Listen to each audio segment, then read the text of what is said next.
Дамы и господа, только сегодня, вашему представлению, интервью у самого молодого предпринимателя города Нюрба. Мы узнаем, каково это – вести бизнес в молодом возрасте и многое другое. Не переключайтесь. Сколько ты зарабатываешь? Всем привет! И сегодня у нас в гостях самый молодой предприниматель Нюрбы Николай Терентьев. Всем привет! Терентий, как твои дела? Ну, дела у меня как по маслу. Это очень Дела у хорошо. прокурора, а у меня жизнь. Вот так вот. Вот так вот. Давай тогда начнем наше интервью. Ну, давай начнем. Расскажи о своем бизнесе. Плюсы и минусы, которые ты встретил за время работы. Впился я 11 августа, 10 августа был просто пробный день, поучиться, то что. Минусы работать на удаленке. Ну, в Нюрбе же нет оптовых магазинов, кроме Маяка, но там ничего нету. Всякие товары я покупаю в Якутске. Нет у меня там работников вообще нету никого, что потом им платить все равно придется, а у меня только обороты начинают идти.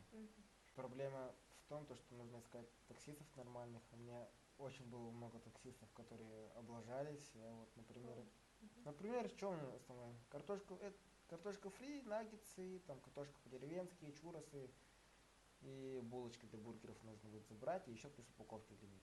Бывала ситуация, то, что кто-то коробку картошки фри оставлял, кто-то булочки оставлял, это не всегда было. Они когда уже на полпути к Нюрбе были, мне звонят с магазина и говорят: о, вы там оставили это. Я такой, блин, еще плюс приходится машину искать заново. А плюсы? Ну, плюсы для моего возраста это всегда при деньгах. Карманные расходы. Да, карманные расходы, но я стараюсь копить, я и так коплю. Плюсы в том, что ты уже знаешь, уже начинаешь изучать, что такое бизнес. Я решил свою жизнь посвятить бизнесу. Это просто начало, это опыт, это знания новые. Это, короче, начало. Это новый этап. Это новый этап в моей жизни. Так. Вот ты учишься в школе. И как ты совмещаешь бизнес с школой? Ну, я учусь с 8:30 до обеда. Это время учусь, потом домой покушать, все дела сделать, потом пойти поработать. Открываюсь я с 3:30 и работаю до 9, потом домой, там подготовка к школе, и так каждый день, короче. Работников у меня нет, и всех поувольнял, так скажем. Поэтому решил поработать сам чуть-чуть. Потому что я сам не работал, только по праздникам работал сам, потому что работников нанял, им платил, просто приходил, смотрел, добавлял что-то новое, думал, что-то как сделать получше, потому что в Нюрбе много чего вообще не хватает. Мало что нет. Мне вот в Якутске я с одной компанией договор подписал, они мне всяко разное предлагают. Луковые кольца попробовали, не покупают, чуросы, не как картошка фри, но только сырные. Некоторым понравилось, мне особенно тоже понравилось. Некоторые не хотят их пробовать, не знаю почему. Потому что боятся, а вдруг это невкусно. Я не знаю. Чурос это вообще тема. Мне каждый, кто покупал, они всегда: о, как вкусно. Ну, плохих комментариев пока что не было. Дай бог, чтобы так было. Значит, нужно кушать кучу. Да. Еще вопрос. Стоит ли школьникам замахиваться в бизнес? Спустя месяц твоей работы, что ты можешь сказать? Что я могу сказать?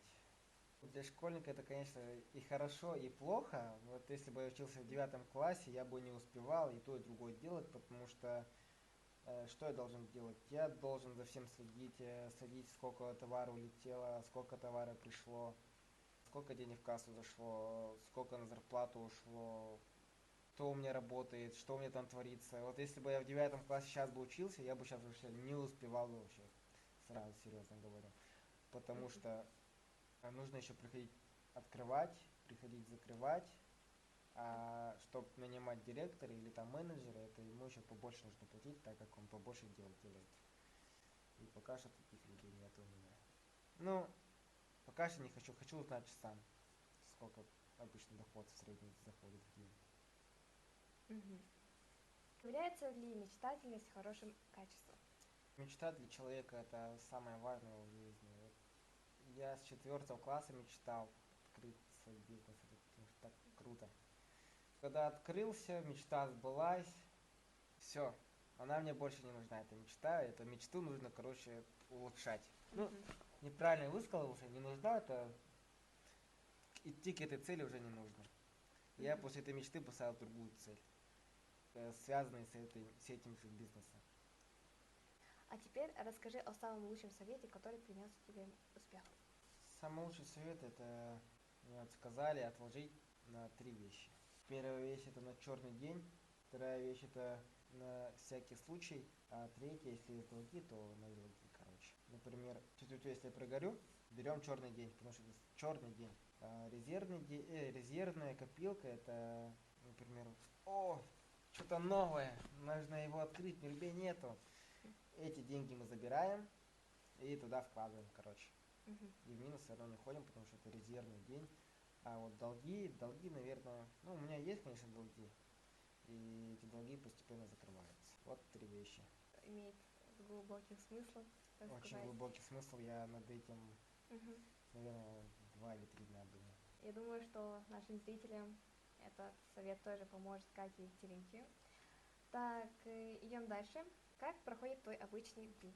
Обычный день, просыпаюсь в 8 часов, 8 часов утра, одеваюсь, собираю рюкзак, иду умываться, водички попить, чуть-чуть покушать и бегом в школу. Потом иду в класс, захожу в класс, сижу, учусь до обеда, потом иду домой, кушаю, и там всякие разные дела, потом иду все в бургерную, открываюсь, гриль помыть, гриль почистить. Кстати, насчет гриля, это, я думал, то, что это так не должно быть, но то, что там нагар, так и должно быть. Там просто цвет металла поменялся, я это никак почистить не могу.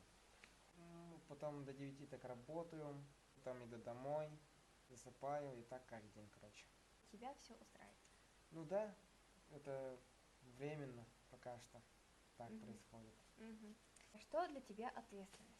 Ответственность это, да, нужно быть более серьезнее, ко всему серьезно относиться, всякие документы не пропускать, то, что нужно будет сделать, чтобы Роспотребнадзор ничего не сделал, это нужно выполнять, то, что у кого я, ну, у арендателей, у которых я стою, чтобы они мне что-то говорили и сказали это сделать, нужно это сразу делать, чтобы никаких конфликтов не было. Ты выглядишь очень ответственным человеком. Да, Да. спасибо большое. Каким ты видишь Нирбу через 10 лет? Ну, я вижу то, что везде асфальт лежит, Ну, большие асфальт, торговые вот. центра от Мгм. меня, всякие крупные большие компании, ну, типа как Glory Jeans, там, Мгм. ЦУМ, не ЦУМ, это шо. Я так представляю Мгм. Нирбу. Всякие большие бренды, топовые, там, короче, я Да. так представляю Нирбу, свой родной город. Если бы ты оказался рядом с президентом страны, то о чем бы ты у него спросил? Так, у Владимира Владимировича бы спросил, как он лет хочет пробыть президентом Российской Федерации.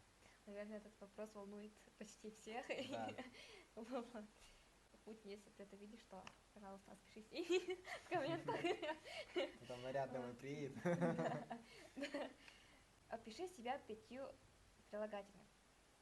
А, Так, красивый, умный. все, понял. Популярный в мирбе.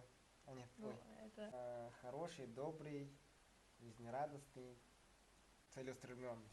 интересно. О, вот очень хороший прилагательный. Теперь вопрос, который, наверное, волнует всех, кто сегодня собирается или смотрит это видео. Сколько ты зарабатываешь? Этот вопрос остается конфиденциальным даже для моей мамы, для моих близких. Это никто не знает. А что, если сказать приблизительно?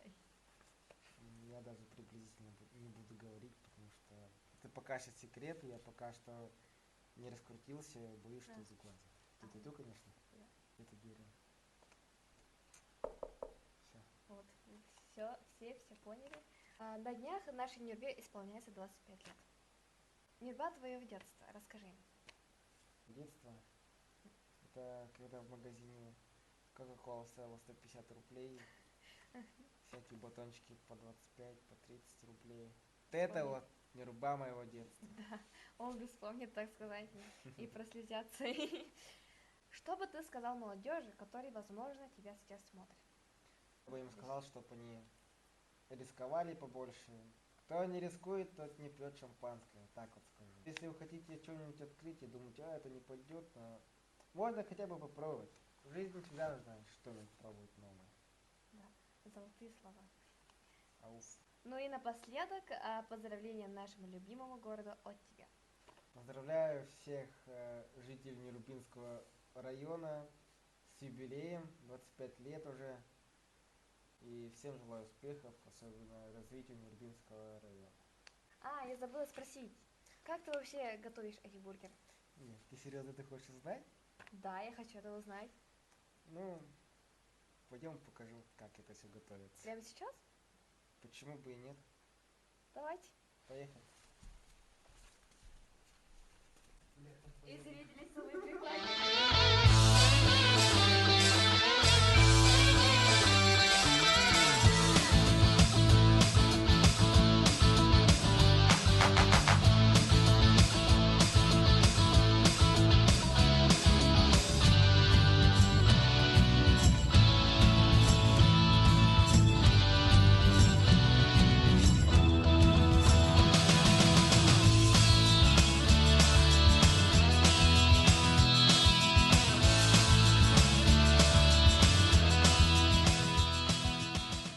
Вот и закончилось наше сегодняшнее интервью вместе с Терентием. Это было очень увлекательно, но очень много всего узнали о Терентии, и я научилась готовить бургеры. Я в этой роли как учитель сыграл. И мне понравилось такое интервью. Надеюсь, что еще хоть какой-нибудь блогер возьмет это интервью. А также, в качестве благодарности тебе за это интервью, я дарю тебе подарочные сертификаты. Ой, спасибо. Выдавайся. Подарки первые пошли. Все большое. Приходите в Красти Бургер. Самые вкусные бургеры только здесь. Вы не пожалеете. Всем пока, ребята. Пока! А я дальше пошла кушать. Блин, пойду себе что-нибудь куплю туда.